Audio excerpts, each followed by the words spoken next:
Praise the Lord. The name of the Lord be glorified. Our loving Heavenly Father, who loves us so much, we thank you for this morning. தாய் மக்கள் அங்கு நன்றி செலுத்து. Praise be to God. எனக்கு பிரியமானவர்களே, இப்பொழுது வந்து கொண்டிருக்கிற இந்த தினம் ஒரு சாட்சியினுடைய பகுதி யூடியூப் அப்டேட் பண்ணப்பட்டிருப்பதால் ஆங்கிலத்திலே வருகிறது. தயவு செய்து அங்கே வருகிற வீடியோவை பார்த்து உன் தமிழுக்கு நீங்கள் மாற்றிக்கொள்ளவும். கர்த்தர் உங்களை ஆசீர்வதிப்பாராக. Praise be to God. கர்த்தருடைய நாமம் மகிமைப்படுவதாக.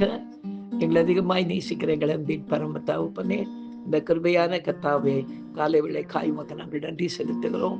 இந்த காலை வேளையிலும் உம்மை துதித்து பாடி ஆராதித்து இந்த நாளிலே நாங்கள் தியானிக்கும்படியாக எங்களுக்கு கொடுக்கிற வசனத்துக்கு நேராக கடந்து போகவும், நீ செய்த நன்மைகளை உடைய வசனத்துக்காக சாட்சி சொல்லியும் நாமத்தை மகிமைப்படுத்த கர்த்தர் உதவி செய்வீராக.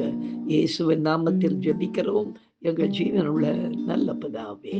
ஆமேன், ஆமேன், ஆமேன். அதிசயங்கள் செய்கிறவர் அருகில் இருக்கிறார், அற்புதங்கள் செய்கிறவர் என்றும் நமக்குள் வசிக்கிறார். அதிசயங்கள் செய்கிறவர் நம் அருகில் இருக்கிறார், அற்புதங்கள் செய்கிறவர் என்றும் நமக்குள் வசிக்கிறார்.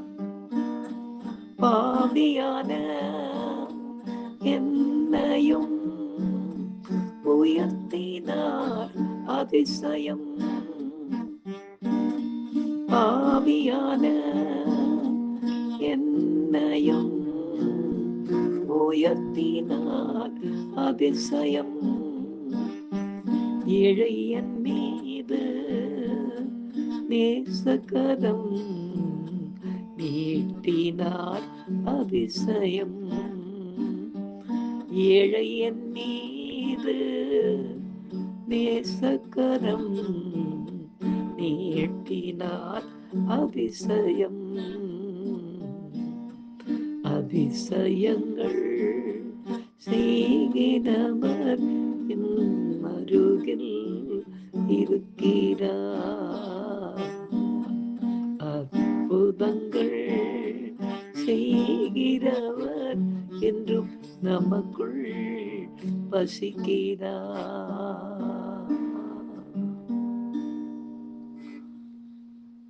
எனக்கு அருமையானவர்களே, இந்த நாளிலே நாம் தியானிக்கும்படியாக கர்த்தர் நமக்கு கொடுக்கிற வார்த்தைக்கு நேராக நாம் கடந்து போவோம். எடுத்து வாசிக்கலாம். சங்கீத புத்தகம் 36 சங்கீதம் 10 வசனத்தை நாம் வாசிக்க கேட்போம். உம்மை அறிந்தவர்கள் மேல் உமது கிருபையையும் செம்மையான இருதயம் உள்ளவர்கள் மேல் உமது நீதியையும் பாராட்டி அருளும் என்று எழுதப்பட்டிருக்கிறது. பிரியமானவர்களே, இந்த உலகில் எத்தனை கோடி ஜனங்கள் கர்த்தரால் சிருஷ்டிக்கப்பட்டு இருந்தாலும் அவர்களில் யாரையெல்லாம் அவர் ரட்சித்து தம் மண்டையில் சேர்த்து கொள்ள விரும்புகிறாரோ அதற்கேற்ற சந்தர்ப்பங்களை அவர்களுக்கு உண்டு பண்ணி அதை அவர் செய்தே முடிப்பார். கர்த்தரை ஏதாவது ஒரு சூழ்நிலையில் நாம் ஏற்றுக்கொள்ளும்படி அவரது கிருபையை அவர் நமக்கு அளிக்கவும் செய்வார். எனவே அவர் நமக்கு அளித்த கிருபையை நாம் உறுதியாக பற்றி கொண்டு அவரே மெய்யான தெய்வன் என்று செயல்படும் பொழுது நமது உறுதியின் நிமித்தம் நமது விசுவாசத்தை கர்த்தர் நேசித்து நமது குடும்பத்தாரையும் நம் மண்டையிலே அவர் இழுத்து கொள்வார். அவர்களும் அவரது தேவ நீதிகளை நிறைவேற்ற கர்த்தர் உதவி செய்வார். இந்த வசனத்தை அப்படியே நிறைவேற்றும்படியாக எங்களது சபையில் இருக்கிற ஒரு மகனுடைய வாழ்க்கையிலே கர்த்தர் செய்த நன்மையை சாட்சியாக கேட்போமா? கர்த்தர் இந்த சாட்சியின் மூலமாக மகிமைப்படுவாராக. ஆண்டுடைய பரிதான கிருபையினாலே சில ஆண்டுகளுக்கு முன்பாக நம்முடைய சபையிலே சிறுவர் இல்லம் ஒன்று ஆரம்பிக்கப்பட்டு நடந்து கொண்டிருந்த வேளையிலே ஒரு குடும்பத்தை சேர்ந்த 4 பிள்ளைகள் இங்கே சேர்ந்து கொண்டார்கள். அவர்களிலே மூத்தவனாயிருந்தவன் மகேஷ் என்ற தம்பி மிகவும் நன்றாக படிக்கக்கூடியவன். இங்கே எங்களுக்குள்ளே அப்படியே வளர்ந்து தேவனுடைய கிருபையினாலே ஞானஸ்நானம் பெற்று அவன் வளர்ந்தபோது நல்ல ஒரு வேலைக்கு அவன் ஒரு டிகிரி எல்லாம் முடிச்சுட்டு வேலைக்கு போகும்போது அவனுடைய குடும்பத்தார் அவனுக்கு பெண் கொடுக்க ரொம்ப ஆசைப்பட்டார்கள். பெண் கொடுத்து அவங்கள அந்த இந்து முறைப்படி திருமணம் செய்ய வேண்டும் என்று. அவன் அதுக்கு பேர் கொள்ளாமல் அதை ஏற்றுக்கொள்ள முடியாதபடி இல்லை இல்லை எனக்கு கிறிஸ்தவ முறைப்படி தான் திருமணம் நடக்கும் என்று சொல்லி நான் ஆண்டவரை ஏற்றுக்கொண்டேன் என்று வைராக்கியமாக இருந்ததினாலே கர்த்தருடைய கிருபையினாலே திருநெல்வேலி பகுதியை சேர்ந்த ஒரு மகளை கர்த்ததாமே அவனுக்கு மனைவியாய் தந்து நாங்கள் எல்லோருமாக சேர்ந்து போய் அந்த திருமணத்தை நடத்தி கொடுக்க கர்த்ததாமே கிருபை செய்தார். இந்த திருமணம் முடிந்த உடனே அவனுடைய உறவினர்கள் இருந்தாரோ இந்துக்களாக இருந்ததினாலே இந்த குடும்பத்தை ஒதுக்கி வைத்து விட்டார்கள். அவர் இருந்தால் அதற்காக கவலைப்படவே இல்லை. அந்த நேரம் பார்த்து மிக வைராக்கியமாக இருந்தவர். அதாவது என்ன நடந்தாலும் நான் என் குடும்பத்தோடு தான் இருப்பேன் என்று சொல்லி கொண்டிருந்த அவனுடைய தகப்பனார் திடீரென்று கொஞ்சம் சுகவீனமானதினாலே இந்த திருமண நேரம் முடிந்த பிற்பாடு அவனுடைய குடும்பத்தார் அவரை கிட்ட சேர்த்து கொள்ளாமல் அவருடைய அவரை கூட்டின்னு போய் நீ நாங்கள் இனிமேல் அவரை வச்சுக்க முடியாதுன்னு சொல்லிட்டாங்க. எனவே அவன் திருமணமான உடனே மனைவியோடு ஒரு புது வீட்டுக்கு குடியேறின போது தம்பி தங்கையோடு தன்னுடைய தகப்பனாரையும் கொண்டு வந்து அவனோடு சேர்த்து வைத்து கொண்டான். இப்போ கொஞ்ச நாளையில் அவர் கொஞ்சம் கொஞ்சம் சிக்காக ஆரம்பிச்சிட்டார். அவர் ரொம்ப வியாதி படுக்கையில் விழுந்தபோது அப்பையும் வந்துட்டு அவர்கிட்ட கேட்டுக்கொண்டு இருந்திருக்கிறார். அப்பா நீ செத்துட்டீங்கன்னா நாங்கள் எல்லாம் கிறிஸ்தவங்களாக இருக்கிறோம், உனக்கு என்ன பண்ணுறதுன்னு எனக்கு தெரியாது, எப்படியாவது நீ ஆண்டவரை ஏற்றுக்கொள்ளுன்னு சொன்னப்போ ஒரு சைலண்டாக இருந்திருக்கிறார்.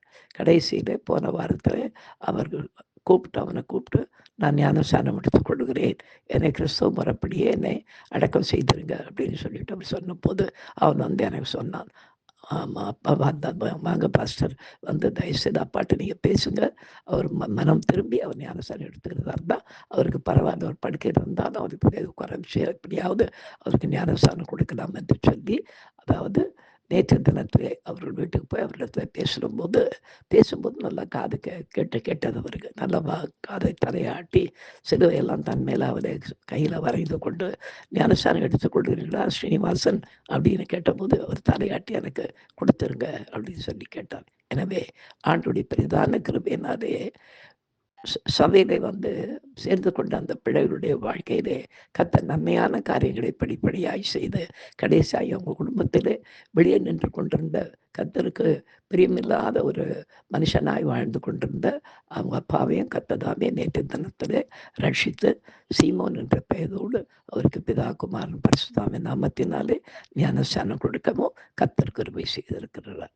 கர்த்தருடைய கிருபையினாலே கர்த்தர் அவருக்கு சுகம் கொடுக்கும்படி நீங்களும் ஜெபித்துக் கொள்ளுங்கள். கர்த்ததாமே இந்த வைராக்கியத்தை நிமித்தம் நன்மை அந்த குடும்பத்துக்கு தொடர்ந்து செய்வாராக. God bless you. நாம் ஜெபிக்கலாம். எங்களை அதிகமாய் நேசிக்கிற எங்கள் அன்பின் பரம தகப்பனே, இந்த கிருபையான விளக்காய் உமக்கு நாங்கள் நன்றி செலுத்துகிறோம், மேன்மைப்படுத்துகிறோம். தகப்பனே, கிருபையினாலே எங்களை உடைய சமூகத்தில் இழுத்து கொண்ட நீர் அப்போ அந்த கிருபையை நாங்கள் உறுதியாய் பற்றி கொண்டு நாங்கள் எந்த மனுஷர்களுக்கும் கீழ்ப்படியாமல் நாங்கள் உண்மையே சார்ந்த நீரே எங்களுடைய மெய்யான தேவன் என்று வாழும்போது கர்த்தாவே, எங்கள் குடும்பத்தில் ஒருவரும் விடப்படாதபடி எல்லோரும் மண்டையில் இழுத்துக் கொள்ளுகிற தேவனாய் நீர் இருக்கிறதற்காய் உமக்கு நன்றி செலுத்துகிறோம். நடந்த சாட்சிக்காய் உமக்கு நன்றி. தொடர்ந்து ஒவ்வொரு குடும்பத்திலும் ஒரு பூர்ண ரட்சிப்பை கர்த்தர் உண்டு பண்ணுவீராக. இயேசுவின் நாமத்தில் ஜெபிக்கிறோம் எங்கள் ஜீவனுள்ள நல்ல பிதாவே, ஆமேன். அல்லேலூயா, அல்லேலூயா, அல்லேலூயா. God bless you. Thank you.